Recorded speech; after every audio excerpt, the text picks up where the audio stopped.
Hello, my name is Jamie. I'm part of the Bad Ideas Garage YouTube channel, and I wanted to talk about my LS Swap Subaru Impreza that you've seen once in a while in there. We haven't done a full video on it yet, and I want to kind of beat Steven to the punch here, because it is my car, and I feel responsible for building a video for it. This is a 95 Subaru Impreza L Wagon that has been turned into a Ute and LS swapped and lifted like I don't know 10 inches. It's got 31s in the back and 30s in the front. It's a rear-wheel drive setup, and it's basically been something I can learn on. It's like a test bed, basically. I just wanted something I could mess with and not worry about, it being too complicated. Um, so this is how it sits now.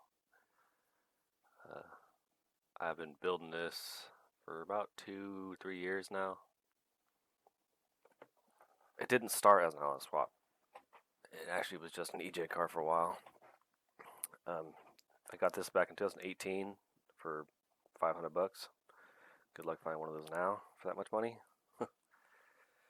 It's just L wagon, 95, 4-speed, automatic, all-wheel drive.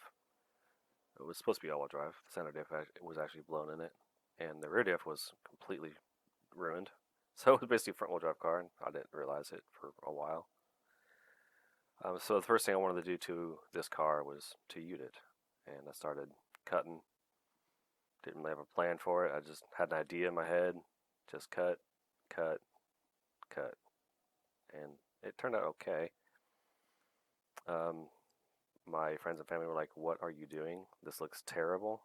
I'm like, "Just wait. It'll come together." Um, so the first thing I did with the engine was turbocharge it because it had no power as just a NA EJ22E. Particularly this engine is a dual port EJ22E. I guess that what the E is, the dual port, then like the one is not. I don't know. I don't care that much about EJs, but WRX headers fit on this, and you know it's pretty easy to turbocharge one. This was on a TO4E in this picture. Journal bearing turbo. It took forever to spool. Wasn't very good, so I blew that turbo up. Actually, I think it ingested some water, messed the blades up pretty badly. So I put with a 3076 dual ball bearing. That's a way better turbo, and it spooled up really nicely. Spooled at like 35, 36, which is kind of like where I wanted it. I didn't need a boost at, 2,000 RPMs or anything like that. I just want to boost at higher RPMs. So I ran it like this for a couple years. It has probably 8 or 9 gamblers under its belt, like this. And this picture right here was at Border Patrol, I think in 2020. And this is the day I blew the engine up. I knew it wasn't going to last very long on boost. I mean, I was 13, 14 pounds of boost. Little boost creep, maybe 15 pounds. Yeah, the engine wasn't going to handle that very long.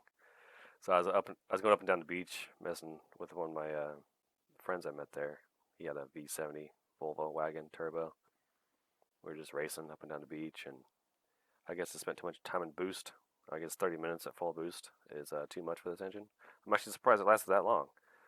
So I blew a head gasket. It wasn't that bad of a blow. So I was actually 6 hours away from home, and I was actually able to drive it home, as long as the sail boosted and smoke or anything.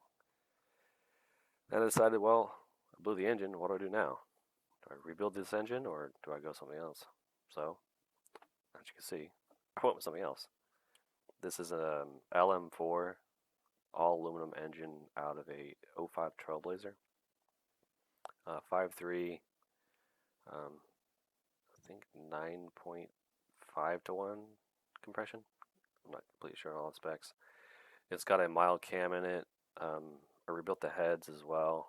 It's got new springs. well, a slight rebuild. I just did new springs. I cleaned up the heads really good, and I threw them all back together. This is me test fitting it. It actually fits in there quite nicely. It's actually sitting on its own motor mounts right here. It was a bit close to the radiator, so I had to mount the fans on the front, but it worked kinda. I went with an EFI system from Phytech, which comes with everything you need. It's a really good system, especially if you're not going to try to make a lot of power with it.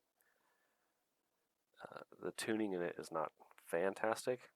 It teaches itself how to run the engine, so I mean, there you have it. I mean, it's a self-learning computer.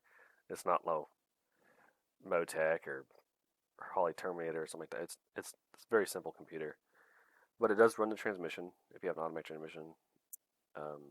It also comes with everything you need: throttle body, fuel rails, intake manifold, sensors, wire and harness. It's a fairly affordable system if you want to just get your engine running. So I had it together and I ran it for OG last year, and the differential, which I didn't really think about, it blew pretty badly on the 2022 intersection up on the Cascades. That was a fun day. So I rebuilt the diff, and I had it out the next year. OG. This is OG this year, and yeah, that's snow in June. We found snow at like 4,200 feet. It was a cold June. It was really strange. The car ran really good for that Gambler, but the motor mounts didn't really work that well. I broke the transmission telehousing. I broke the steering rack mounts. I broke something else. So I decided to scrap the whole system, and I went with a plate mounting system. So a front plate, mid plate, and the transmission is on a new mount that has a bushing in it, so the transfer of the body flex can't break the telehousing again. Push the engine back also a little bit. It's right up against the firewall. It's very close to it. Also raised the whole system up, so the transmission is all the way up in the well, and there's like no room above it. It's a really tight fit because I want to get fans behind the radiator because the fans work better as a pull than a push. Also have 4 fans on there now instead of 3, and they're pretty beefy fans, like 2,700 CFM each. They move a lot of air. And this is how it sits now. A few things I need to be fixed. I need to beef up or redo the entire alternator bracket. It's not very good. It kind of vibrates a lot. The engine and transmission aren't quite centered in the car. The plates are slotted, so I can move the engine where I need it to be. I have an angle finder coming today, and that should make it a little easier. I don't know why I didn't have one in the first place. And it's been a fun project. It's been difficult, and it tries my patience all the time, but that's what cars do. You build them, and you break them, and you start again. Just keep going. I mean, if I can do something like this, then anybody can. I also went with a Lexan windshield because I shattered the shit out of the stock one on the Gambler. Here's a little bit of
sounds so good.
So that's the car.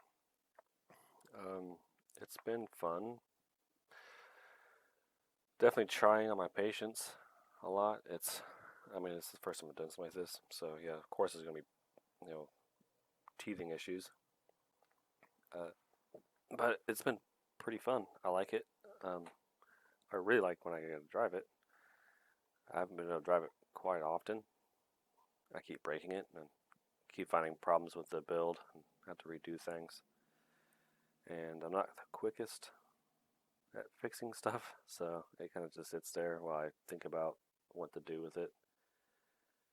Um, it's getting there though. It's getting there, and it will be done and roadworthy, and I'll probably drive it quite often for a while once it's roadworthy. I think the final iteration that's in now is to the point where it's going to be good enough to drive. I still need to fix a few things. There's some drive shaft vibration at low speeds. That's just something to do with the angle, and I got to get the transmission and engine situated in there a little better.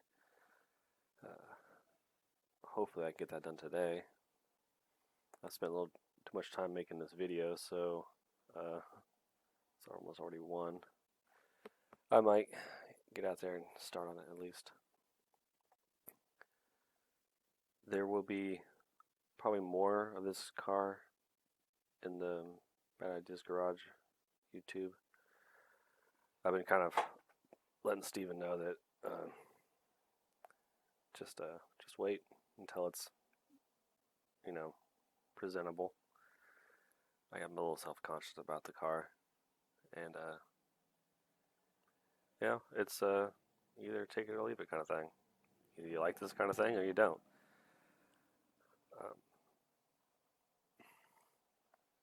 I guess that's it. I don't know. What else to talk about? It's an LS swapped lifted Subaru. What can I say about it? It's not that special. Well, I hope you like the video. This is my first time doing something like this, so I'm a little awkward, to say the least. Alright, thanks guys.